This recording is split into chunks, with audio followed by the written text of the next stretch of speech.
यह कहानी एक गरीब दर्जन की है जो अपनी मेहनत से अपने परिवार का पेट पाल रही थी। वह एक छोटी सी सिलाई की दुकान चलाती थी और पूरे मोहल्ले में उसकी सिलाई की खूब तारीफ होती थी। उसकी सिलाई इतनी बेहतरीन थी कि गांव के सबसे अमीर जमींदार की बेगम भी अपने कपड़े उसी से सिलवाती थी। एक दिन उसने देखा कि उसके द्वारा सिले हुए कपड़े तैयार थे, लेकिन जमींदार की बेगम ने उन्हें लेने के लिए किसी को नहीं भेजा। घर में उसके अब्बा की तबीयत खराब थी और उसे उनकी दवाइयां लानी थी। वह कपड़े लेकर खुद हवेली पहुंच गई। वहां जाकर उसने देखा कि बेगम साहिबा अभी तक नहीं आई थी। वह 1 घंटे तक इंतजार करती रही। फिर आखिरकार बेगम साहिबा सीढ़ियों से नीचे उतरती नजर आई। बेगम साहिबा ने सुर्ख लाल साड़ी पहन रखी थी और भारी भरकम गुलूबंद गले में झूल रहा था। वह नाज़ोदा से चलती हुई आ रही थी। उन्होंने तिरछी निगाहों से देखा और तंज भरे लहजे में बोली, इस बार बहुत देर कर दी तुमने। साड़ी सिलने में इतनी देर क्यों लगी? दर्जन घबराई और तुरंत सफाई देते हुए बोली, बेगम साहिबा, मैंने तो 2 दिन पहले ही सिलाई पूरी कर ली थी। सोचा कि आपकी नौकरानी आकर ले जाएगी, लेकिन जब वह नहीं आई तो मैं खुद ही ले आई। बेगम साहिबा ने गुस्से से होठ भींच लिए और बड़बड़ाते हुए बोली, इस सकीना की बच्ची को तो आने दो, उससे पूछती हूँ। फिर वह एक एक करके कपड़े खोलकर देखने लगी। थोड़ी देर बाद उनकी नाराजगी कुछ कम हुई और तारीफ करते हुए बोली, सिलाई तो बहुत अच्छी की है। पहनकर देखूंगी कि फिटिंग ठीक है या नहीं। दर्जन ने राहत की सांस ली। उसे लगा कि अब उसे मेहनत की मजदूरी मिल जाएगी। लेकिन तभी हवेली के एक कोने से शोरगुल उठा। ऐसा लग रहा था जैसे कोई बड़ा हंगामा हो गया हो। सारे मुलाजिम उस ओर दौड़ पड़े। किसी के हाथ में मोटा डंडा था तो किसी के हाथ में लाठी। बेगम साहिबा भी बेचैनी से उठ खड़ी हुई और चौकीदार को बुलाकर पूछा, क्या हुआ? चौकीदार घबराई आवाज में बोला, बेगम साहिबा, अभी अभी माली ने लॉन में एक बहुत बड़ा इच्छाधारी नाग देखा है। वह एक दरख्त से लिपटा हुआ बैठा था। शुक्र है कि माली ने देख लिया, जल्दी ही उसे पकड़ लेंगे। इतना सुनते ही हवेली के सारे लोग इकट्ठा हो गए। दर्जन भी घबरा गई, लेकिन उसे अपनी मजदूरी की फिक्र थी। वह कांपती आवाज में बोली, बेगम साहिबा, पैसे दे दीजिए, मुझे जाना है। बेगम साहिबा ने एक नज़र उस पर डाली और लापरवाही से बोली, हाँ, मैं सकीना के हाथ पैसे भिजवा दूंगी। और भी कपड़े सिलवाने हैं तुमसे। दर्जन की उम्मीदें टूट गईं। वह मायूस होकर हवेली से निकली और पड़ोस की खाला रुकैया से उधार मांगने चली गई।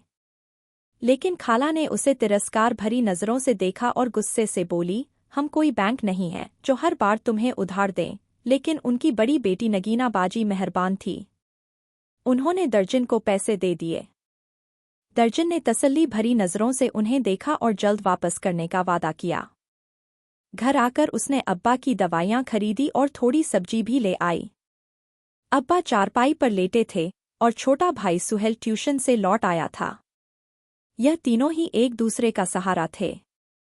अम्मा का इंतकाल कब का हो चुका था और अब्बा मजूरी करने लगे थे।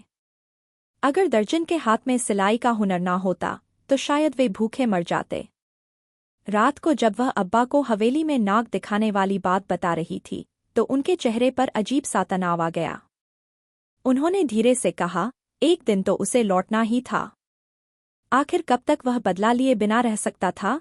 दर्जन चौंक कर बोली, अब्बा, आप क्या कह रहे हैं? अब्बा ने गहरी सांस ली और बोले, अगर उन्होंने उसे मार दिया तो वह फिर लौटेगा। इच्छाधारी नाग कभी नहीं मरता। 100 साल बाद फिर से जन्म लेता है। दर्जन हंस दी, अब्बा, आप भी ना। यह सब बस किस्से कहानियां हैं। मगर अब्बा के चेहरे की गंभीरता उसे उलझन में डाल रही थी। शाम ढलते ही मौसम अचानक बिगड़ गया। तेज आंधी और लाल मिट्टी के गुबार से घर की कच्ची दीवारें कांप उठीं। नफीसा को डर लगने लगा। उसने फौरन सुहेल को अंदर बुलाया और अब्बा की चारपाई कमरे में बिछा दी। रात काफी बढ़ चुकी थी जब अचानक दरवाजे पर दस्तक हुई। नफीसा चौंक उठी। इतनी रात को कौन आ सकता था? अंदर से ही आवाज लगाई, कौन है? बाहर से भारी आवाज आई, मुसाफिर हूँ, जख्मी हालत में हूँ। एक रात की पनाह चाहिए। नफीसा जानती थी कि उनका घर मुसाफिरों के लिए रास्ता था, मगर इतनी रात को किसी अजनबी को अंदर बुलाना ठीक होगा? मगर जब उसने दरवाज़ा खोला तो सामने खड़े नौजवान को देखकर उसकी सांसें थम गईं। गहरी हरी आंखें, गोरी चिट्टी रंगत और एक शहजादे जैसी शख्सियत। लेकिन उसका हाल बुरा था। जिस्म पर जगह गहरे जख्म थे और कपड़े खून में सने हुए थे। नफीसा घबराकर बोली, आपको इतनी चोट कैसे लगी? वह बोला, लोगों ने मारा है। कोई हिस्सा नहीं छोड़ा। लेकिन मैं भी उन्हें नहीं छोड़ूंगा। उसकी आवाज में अजीब सी दहशत थी। नफीसा ने दरवाज़ा खोलकर उसे अंदर आने दिया। वह पिलर के पास बैठ गया। नफीसा सोच रही थी कि अब्बा को जगा दे, मगर फिर ख्याल आया कि उनकी तबीयत खराब है। क्या आपके पास कोई कपड़ा होगा? उसने पूछा। नफीसा के पास सिर्फ नए कपड़े थे, मगर उसे अपना पुराना दुपट्टा याद आ गया। उसने वो दुपट्टा निकालकर उसे दे दिया। उसके हाथ जख्मी थे, इसलिए नफीसा खुद उसकी मरहम पट्टी करने लगी। उसका दिल जोर जोर से धड़क रहा था। इतनी करीबी से उसने पहले कभी किसी गैर मर्द को नहीं देखा था। वह चुपचाप बैठा था, जैसे अपना सब कुछ हार चुका हो। नफीसा ने उससे खाने का पूछा तो वह बोला, अगर थोड़ा खाना मिल जाए तो बड़ी मेहरबानी होगी। नफीसा ने जल्दी से रात का बचा हुआ खाना लाकर दे दिया। उसे देखकर वह सोचने लगी कि इतना खूबसूरत आदमी गांव में किसके घर आया होगा। उसकी आंखें किसी आम इंसान की नहीं लग रही थीं। वह बोला, आपको मेरी वजह से आधी रात को तकलीफ हुई, इसके लिए माफ़ी चाहता हूँ। मगर क्या करूं, बड़ी मुश्किल से जान बचाकर यहाँ भागा हूँ, वरना वह लोग मुझे मार डालते। नफीसा परेशान हो गई। आपके दुश्मन इसी गांव के हैं? उसने सिर हिलाया। मैं ज्यादा कुछ नहीं बता सकता, मगर आप मुझ पर एक एहसान कर सकती हैं। जब तक मेरे जख्म ठीक ना हो जाए, मुझे इस घर में रहने दें और किसी को मेरे बारे में मत बताइएगा। नफीसा ने बिना सोचे कहा, आप जितने दिन चाहे यहाँ रह सकते हैं। हमारे घर में कोई आता जाता नहीं। वह तसल्ली भरी निगाहों से उसे देखता रहा, फिर जमीन पर लेट गया। शायद थकान हद से ज्यादा थी। नफीसा भी उसकी तरफ देखते देखते सो गई। सुबह जब उसकी आँख खुली तो वह घबरा गई। घर में उस अजनबी का नामोनिशान तक नहीं था। उसने तो कहा था कि वह 3 दिन रहेगा, फिर अचानक कहाँ चला गया? यही सोचते हुए वह अब्बा और सुहेल के लिए नाश्ता तैयार करने लगी। लेकिन उसका दिल बेचैन था। जब उसके अब्बा ने अचानक उसे आवाज दी, उसने चाय का प्याला रखा और उनके पास चली गई। अब्बा के चेहरे पर हैरानी थी। यह सहन में अजीबोगरीब निशान कैसे हैं? अब्बा ने गंभीर लहजे में कहा। नफीसा ने उनकी निगाहों की सीध में देखा तो सच में फर्श पर अजीब से निशान थे। उसने अनजान बनते हुए कहा, अब्बा, ना जाने किस चीज के हैं। आप ही बताइए, आप ज्यादा तजुर्बेकार हैं। अब्बा ने गहरी सांस ली और बोले, ऐसे निशान तो खेतों में दिखते थे, जहां नागों का बसेरा होता था। लगता है यहां से कोई नाग रेंग कर गया है। अब्बा की बात सुनकर नफीसा के चेहरे का रंग उड़ गया। लेकिन अगले ही पल वह हंसने लगी। अब्बा, नाग हवेली में था, यहाँ नहीं। आप मुझे डराने की कोशिश कर रहे हैं। अब्बा ने संजीदगी से कहा, डरा नहीं रहा बेटा। मैंने अपनी जिंदगी में बहुत कुछ देखा है। यह निशान मुझे नागों के ही लगते हैं। नफीसा ने उनकी बात को हल्के में लिया, लेकिन उसके मन में कुछ सवाल उठने लगे। वह मन ही मन किसी और के बारे में सोच रही थी। आखिर वह कौन था? कहाँ चला गया? काश वह दोबारा लौट आए, ताकि वह उसका नाम पूछ सके। इस बेचैनी के बीच उसने पड़ोस की खाला के बेटे की शादी के लिए कपड़े सिलने शुरू कर दिए। थोड़ी देर बाद खाला अपने कपड़े लेने आई। उन्होंने नफीसा को ध्यान से देखा और कहने लगी, तुझे तो सारी जिंदगी कंवारा ही रहना पड़ेगा। नफीसा हैरानी से उनकी तरफ देखने लगी। खाला ने ठंडी सांस भरी, देख, एक तरफ तेरा बाप मजदूर है, घर में खाने को कुछ नहीं। तेरा छोटा भाई अभी बच्चा है। ऐसे में तेरी शादी कैसे होगी? नफीसा ने धीमे स्वर में जवाब दिया, खाला, मुझे शादी की कोई जल्दी नहीं। मैं अपने अब्बा और भाई की जिम्मेदारी उठा लूंगी। यही मेरे लिए काफी है। खाला ने उसके सिर पर हाथ रखा, अल्लाह तुझे हिम्मत दे बेटी। लेकिन तुझे देखकर रहम आता है। नफीसा ने उनकी बातों पर कोई जवाब देना जरूरी नहीं समझा। उसे इस तरह की बातें सुनने की आदत हो गई थी। शाम को सुहेल ट्यूशन से लौटा और कहने लगा, बाजी, ट्यूशन वाली फीस मांग रही थी। नफीसा ने उसकी तरफ देखा और सिर हिलाकर कहा, 1-2 दिन में मिल जाएगी। उसे मालिक पर गुस्सा आ रहा था, जिसने अभी तक नौकरानी के हाथ पैसे नहीं भिजवाए थे। शायद उसे फिर से जाना पड़ेगा। रात के वक्त जब वह कपड़े सिलाई कर रही थी, तभी उसके पीछे से एक धीमी मगर जानी पहचानी आवाज आई, कैसी हो तुम? वह चौंक गई। उसने गर्दन घुमाई और देखते ही उसके होश उड़ गए। वही नौजवान उसके सामने बैठा था।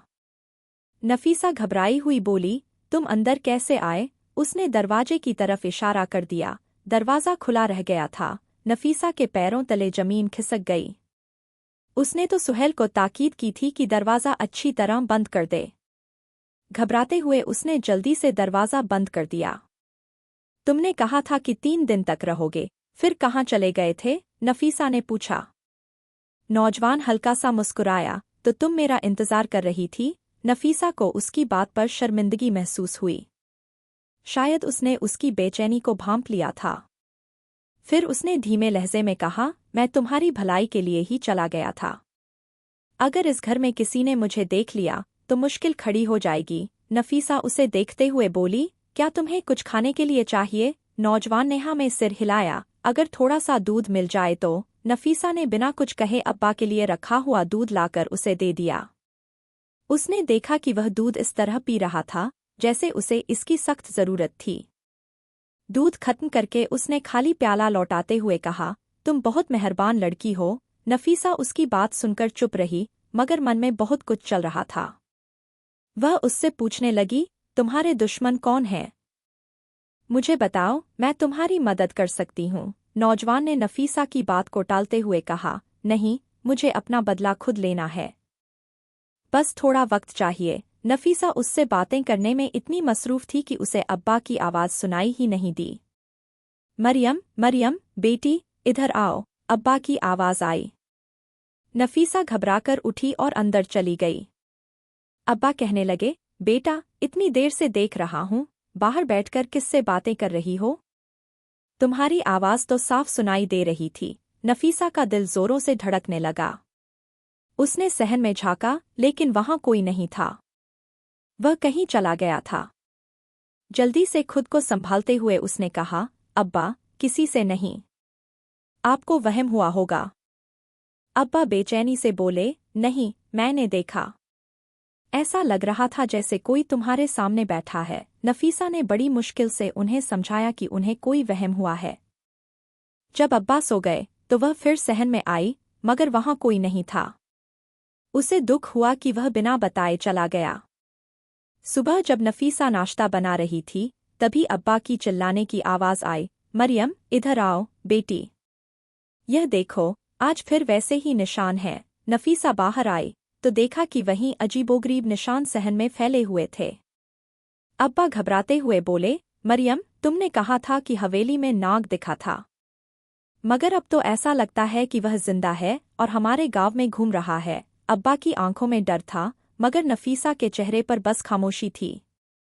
नफीसा और उसके अब्बा के दरमियान गहरी बातें होने लगी थीं। अब्बा का यकीन था कि हवेली में जो नाग देखा गया था वह अभी भी जिंदा है और पूरे गांव में घूम रहा है।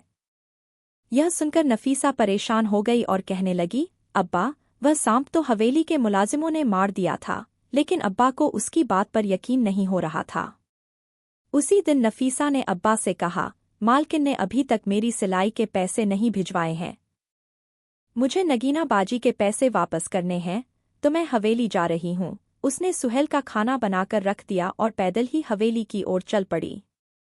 रास्ता कठिन और सुनसान था, लेकिन उसे महसूस हो रहा था कि कोई उसका पीछा कर रहा है। हवा में अजीब सी सरसराहट थी, जबकि चारों ओर खामोशी फैली हुई थी। नफीसा ने पलटकर देखा तो हैरान रह गई। वह उसके सामने खड़ा था। उसकी आंखों में वही चमक थी जो हमेशा नफीसा को बेचैन कर देती थी। वह मुस्कुराते हुए बोला, जहां तुम जाओगी वहां मैं भी पहुंच जाऊंगा। नफीसा ने उसे सवालिया नजरों से देखा और बोली, तुम हवेली क्यों नहीं जा सकते? क्या वहाँ किसी से दुश्मनी है? उसने सिर हिला दिया और बोला, जल्द ही तुम्हें सब पता चल जाएगा। लेकिन जब तक सच्चाई सामने आएगी, हो सकता है कि मैं इस गांव में ना रहूं। नफीसा ने घबराकर कहा, खुदा ना करे, तुम हमेशा यहीं रहो। उसके दिल की धड़कनें तेज हो रही थीं, लेकिन वह जल्दी से हवेली की ओर बढ़ गई। जैसे ही हवेली पहुंची, मालकिन ने उसे देखकर कहा, मैं तुम्हारे पैसे देना भूल गई थी। आजकल हवेली में बहुत परेशानियां चल रही हैं। वह सिर पकड़कर बैठी थी और सकीना को आवाज दी, जाओ, मेरे कमरे से पर्स उठा लाओ। सकीना ने नफीसा को गुस्से से देखा और जब नफीसा बाहर निकली तो पीछे से बोल पड़ी, तुझे अब भी सुकून नहीं? हवेली में इतनी परेशानियां हैं और तू अपने पैसे लेने आ गई? नफीसा ने तमतमाते हुए कहा, शर्म कैसी? मैं घर चलाने वाली हूँ। हमारे घर में खाने के भी लाले पड़े हैं। सकीना फिर ताने देते हुए बोली, यहाँ तो मालकिन को अपने बेटे और शौहर की पड़ी हुई है। पूरा खानदान खतरे में है। मालकिन बार बार कहती रहती है कि जिसका डर था वही हुआ। 3 दिन से हवेली में किसी ने कुछ नहीं खाया। नफीसा यह सुनकर और भी परेशान हो गई। आखिर ऐसी कौन सी आफत आ गई थी कि हवेली के लोग खाने तक से दूर हो गए थे। जब वह घर पहुंची तो देखा कि चाचा फजलदीन अब्बा के पास बैठे थे। वे हवेली के मुलाजिम थे और अक्सर अब्बा से मिलने आ जाते थे।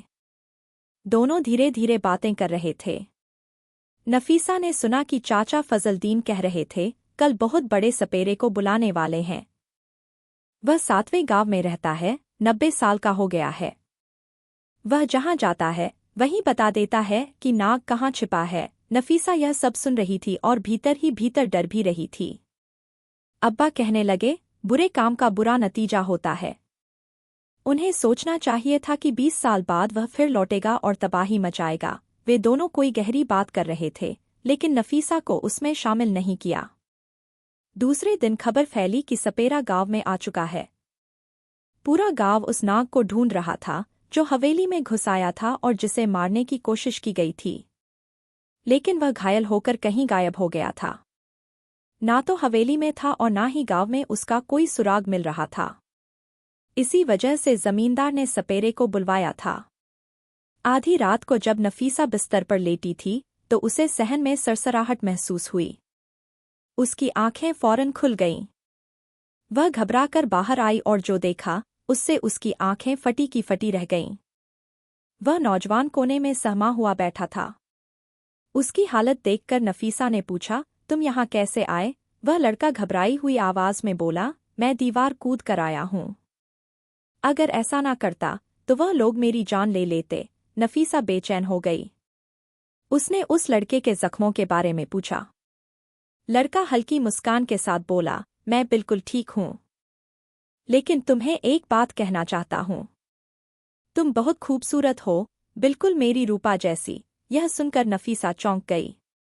रूपा कौन थी? उसने पूछा। लड़के की हरी आंखें आंसुओं से भर आईं। वह मेरी मोहब्बत थी। तुम्हारी आंखें बिल्कुल उसी जैसी हैं। तुम्हें देखकर बस उसी की याद आती है। नफीसा के दिल में मायूसी उतर आई। इसका मतलब वह पहले से ही किसी और से मोहब्बत करता था। वह सोचने लगी, मैं तो बस एक गरीब दर्जन हूँ और यह इतना खूबसूरत नौजवान। इसे तो किसी शहजादी के साथ होना चाहिए। उसने खुद को संभालते हुए पूछा, तो कहाँ चली गई वह रूपा? लड़के की सांस गहरी हो गई। काश वह जिंदा होती। लेकिन वह अब इस दुनिया में नहीं है। उसकी आवाज में इतना दर्द था कि नफीसा को लगा कि वह रूपा सच में बहुत खुशनसीब थी जिससे यह नौजवान इतनी मोहब्बत करता था। लड़के की आंखों में गुस्से की चमक थी। मेरी रूपा को मुझसे छीना गया था, उसने कड़वे लहजे में कहा। इस बात का सदमा मेरी रूह को खा गया है। मैं अंदर ही अंदर जल रहा हूँ। अपने दुश्मनों से बदला लेने के लिए बेताब हूँ। नफीसा ने उसे देखा और कहा, मैं तुम्हारी मदद कर सकती हूँ। लेकिन वह बोला, नहीं, यह मेरी लड़ाई है। मैं खुद ही इसे लड़ूंगा। फिर वह उठा और कहा, मैं फिर आऊंगा। कहकर वह रात के अंधेरे में गायब हो गया। अगले दिन फजलदीन चाचा नफीसा के अब्बा के पास आया। वह कहने लगा, चल, आज सपेरा पूरे गांव में नाग को तलाश करेगा।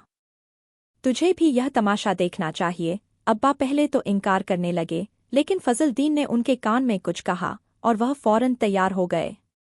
थोड़ी देर बाद फजलदीन और अब्बा बाहर गए, लेकिन जब लौटे तो अब्बा बेचैन थे। वह बड़बड़ा रहे थे, पूरे गांव में ढूंढ लिया लेकिन वह जख्मी नाग कहीं नहीं मिला। नफीसा ने देखा कि अब्बा इतने परेशान क्यों थे, लेकिन अगले दिन जो हुआ उसने सबके होश उड़ा दिए। हवेली का मालिक अपने आदमियों के साथ उनके दरवाजे पर खड़ा था। साथ में एक बूढ़ा सपेरा भी था। हवेली का मालिक गुस्से से गरजा, नूरुद्दीन, तूने उस नाग को इस घर में छुपा कर रखा है। फजलदीन ने सब बता दिया है। अब्बा का सर झुका हुआ था। मैं कुछ नहीं जानता, उन्होंने धीरे से कहा। मालिक हंस पड़ा, अगर मेरी बात सच निकली तो सजा के लिए तैयार रहना। मैं मुर्दों को भी कब्र से निकाल सकता हूँ। तभी सपेरे की बीन गूंज उठी। अचानक दीवार के पास एक लंबा मोटा नाग दिखाई दिया। वह झाड़ियों के पीछे जाकर गायब हो गया। पूरा गांव उसके पीछे दौड़ा लेकिन वह नहीं मिला। नफीसा कांप रही थी। उसने अब्बा से पूछा, यह सब क्या हो रहा है? हवेली का मालिक आपको इस तरह क्यों कह रहा था? अब्बा ने गहरी सांस ली और बोले, क्योंकि मैं उसके बहुत से राज जानता हूँ। नफीसा हक्का बक्का रह गई। तो क्या आप एक सपेरे थे? अब्बा ने सर झुका लिया। यह 20 साल पुरानी बात है, जब इस गांव में मेरी और उस चौधरी की बहुत चर्चा थी। मैं एक बहुत बड़ा सपेरा था, लेकिन फिर एक हादसे के बाद मैंने यह काम छोड़ दिया। हमारा गांव उस जगह पर था जहां पर रेत जमीन में दर्जनों सांप और नाग रेंगते नजर आते थे। उसी वक्त हवेली भी नई नई तामीर हुई थी, लेकिन हवेली के एक खुफिया कोने में एक नाग जोड़ा भी आबाद हो गया। वे दोनों अपनी दुनिया में मगन थे, ना जाने वहां कौन तपस्या कर रहे थे। लेकिन हवेली के मालिकों ने उन्हें देख लिया। वे उस नाग जोड़े को जान से मारना चाहते थे, क्योंकि नाग का खौफ हर किसी इंसान के जहन में था। मैं हर वक्त अपने अब्बा के साथ रहता था। मुझे आज भी वह दिन याद है जब हवेली के मालिक ने अब्बा को बुलाया था। वे अब्बा से कहने लगे कि तूने इस जोड़ी को खत्म करना है। अब्बा ने साफ इनकार कर दिया और कहने लगे, हरगिज नहीं, मैं यह काम नहीं कर सकता। अगर एक नाग मरता है तो उसकी नागिन सदियों तक तुम्हारा पीछा करेगी, और अगर नागिन मरती है तो वह नाग तुम्हारा पीछा कभी नहीं छोड़ेगा। कभी ना कभी लौटकर जरूर वापस आएगा। अब्बा ने उनकी बात मानने से इनकार कर दिया। तो हवेली के मालिकों को भी शदीद गुस्सा आ गया। उस वक्त तो वे चुप हो गए, लेकिन मैं क्या जानता था कि शहर से वापस गांव की तरफ लौटते हुए अचानक डेरे के कुछ लोग मुझे अगवा कर लेंगे। वे जबरदस्ती मुझे अपनी हवेली में ले गए और कहने लगे, तू भी अपने सपेरे बाप का बेटा है। अब यहाँ बीन बजा, हम भी देखते हैं कि वह नाग और नागिन कहाँ छुपकर बैठे हैं। अब्बा ने इस बात से साफ इनकार कर दिया था। वे उस नाग जोड़े को नुकसान नहीं पहुंचाना चाहते थे, लेकिन इन्होंने मुझे गिरफ्तार कर लिया था, तो अब मैं उनकी बात मानने पर मजबूर था। उस रात एक बड़ी ही खौफनाक कहानी रची गई। जैसे ही मैंने बीन बजानी शुरू की, वे दोनों झूमते हुए बाहर आ गए। वे बहुत कम उम्र और मासूम लग रहे थे। बहुत ही खूबसूरत सुनहरी रंग की वह नाग और नागिन की जोड़ी आज भी मेरी नज़रों से झल नहीं हुई। मैं यह खौफनाक मंजर देख रहा था। जैसे ही मैंने उन्हें बाहर निकलते देखा, मैं फौरन ही वहां से रफू चक्कर हो गया। लेकिन मैं क्या जानता था कि इस रात वह नागिन अपनी जिंदगी की बाजी हार जाएगी। हवेली के मालिक के हुक्म पर उसके आदमियों ने उस नागिन को जान से मार डाला था, जबकि नाग अपनी जान बचाने के लिए ना जाने कहाँ छुप गया था। अब हवेली में जश्न मनाया जा रहा था, क्योंकि नाग नागिन की जोड़ी से हवेली पाक हो चुकी थी। अब उन्हें कोई खतरा नहीं था। फिर कई साल गुजर गए। अचानक अब्बा का इंतकाल हो गया। मैं अब भी यही काम कर रहा था, लेकिन एक दिन एक जहरीले नाग ने मुझे डस लिया। मैं वहीं पर गिर पड़ा। शुक्र था कि उस नाग का जहर मेरे पूरे बदन में नहीं फैला, सिर्फ मेरी टांगों को मुतासिर किया, और आज मैं बिस्तर पर मजबूर बनकर लेटा हूँ।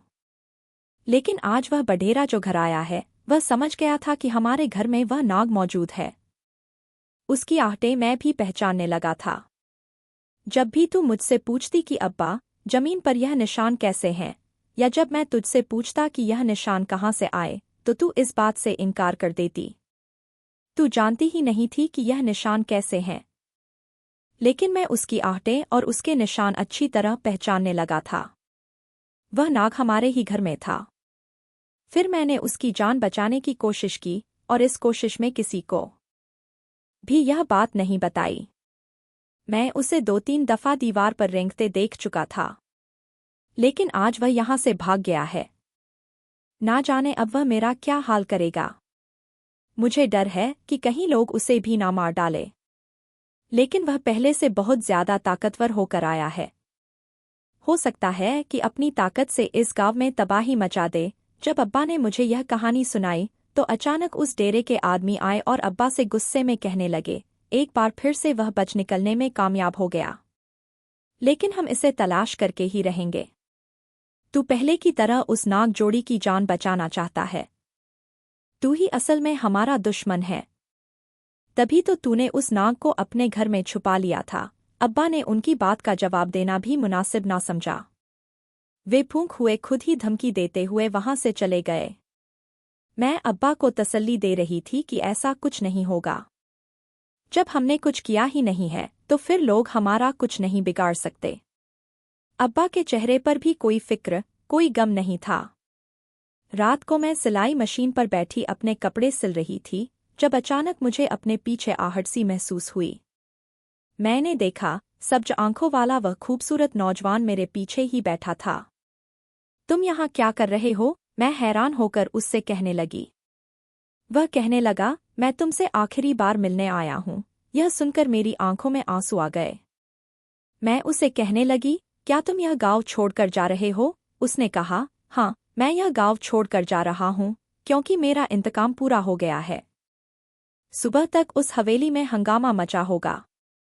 लेकिन क्या तुम यह जानना नहीं चाहोगी कि मैं कौन हूँ और तुम्हारे सामने बार बार क्यों आता रहा? उसकी बात सुनकर मेरा दिल धड़कने लगा। मैं उसे कहना चाहती थी कि यह मेरे दिल की आवाज़ थी। वह बार बार मेरे सामने आ रहा था क्योंकि सच में ही मैं उसे दिल ही दिल में मोहब्बत करने लगी थी। फिर उसने मुझे गौर से देखा और कहने लगा, तुम अपने अब्बा से पूछ लेना मेरे बारे में कि मैं कौन हूँ। वे मुझे ना सिर्फ जानते हैं बल्कि पहचानते भी हैं। अचानक उसकी आंखें चमकने लगीं। इसके धोखे में मत आओ, बेटी। यह इंसान नहीं बल्कि एक इच्छाधारी नाग है। अचानक मेरे पीछे अब्बा की आवाज़ सुनाई दी। मैं खौफजदा होकर पलटी तो अब्बा मेरे पीछे ही खड़े थे। तभी मैं उसकी सब्ज चमकती आंखों को देखकर हैरान रह गई। उसकी आंखें रंग बदल रही थीं, लेकिन वह अब्बा को मोहब्बत भरी नज़रों से देख रहा था। तभी वह अब्बा के सामने जाकर खड़ा हुआ और कहने लगा, नूरुद्दीन, तूने पहले भी मेरी जान बचाने की कोशिश की थी और आज भी तूने मेरी जान बचाई। इसके लिए मैं तेरा शुक्रगुजार हूँ। लेकिन तू मेरी नागिन को ना बचा सका। तेरी वजह से वह मर गई। लेकिन यह बाद में मुझे पता चला कि तूने उसे बचाने की कोशिश की थी। मुझे अफसोस है कि मैंने अपना जहर तेरे जिस्म में छोड़ दिया था। लेकिन तू बच गया। यह तेरी खुशनसीबी थी। अब मैं जा रहा हूँ। तेरी यह बेटी बहुत ही अच्छी है। मैं चाहता हूँ कि इसकी किस्मत भी इसी के जैसी खूबसूरत हो। मैंने तुम्हारे साथ जो किया उसका अज़र तो मैं नहीं दे सकता। लेकिन जाते जाते तुम्हारे घर में एक चीज़ छोड़कर जा रहा हूँ जो तुम्हारे लिए और तुम्हारी बेटी के लिए बेहतरीन साबित होगी। यह कहते ही उसने एक आखिरी नज़र मुझ पर डाली और अचानक ही नाग बनकर उस घर से इस तरह रेंगता हुआ चला गया जैसे वह कभी आया ही नहीं था। मैं वहीं सन खड़ी थी। मुझे अभी तक यकीन नहीं आ रहा था कि मेरे सामने आने वाला वह खूबसूरत नौजवान जो हमारे ही घर में हर वक्त मौजूद रहता था, एक इच्छाधारी नाग था। मैं अभी तक सदमे की कैफियत में खड़ी थी। अब्बा ने ही मुझे कंधे से हिलाकर अपनी तरफ खींच लिया। उनकी आंखों में आंसू थे। बेटी, यह सब बस एक सपना था, उन्होंने कहा। लेकिन मैं जानती थी कि यह कोई सपना नहीं था। अगले दिन सुबह ही खबर फैल गई। हवेली का मालिक मर गया था। उसे किसी जहरीले नाग ने डस लिया था। यह खबर सबके लिए बहुत बड़ी थी। फिर उस दिन अब्बा कहने लगे, हम यह गांव छोड़कर चलते हैं। इससे पहले कि लोग इल्जाम हमारी तरफ लगाएं, अब्बा परेशान थे। मैं जल्दी जल्दी घर का सारा सामान समेटने लगी। लेकिन अचानक मेरी नज़र एक चमकती हुई खूबसूरत चीज़ पर पड़ी। मैंने जैसे ही उसे उठाकर देखा, अब्बा उसे पहचान गए। यह हीरा है जो नाग हमारे लिए छोड़कर गया है। मुझे यकीन नहीं हुआ। अब्बा ने उसे संभालकर अपनी हथेली पर रखा और फिर उसे एक सफ़ेद कपड़े में लपेट लिया। हमने यह गांव छोड़ दिया। शहर में आकर हमने अपनी नई जिंदगी का आगाज किया।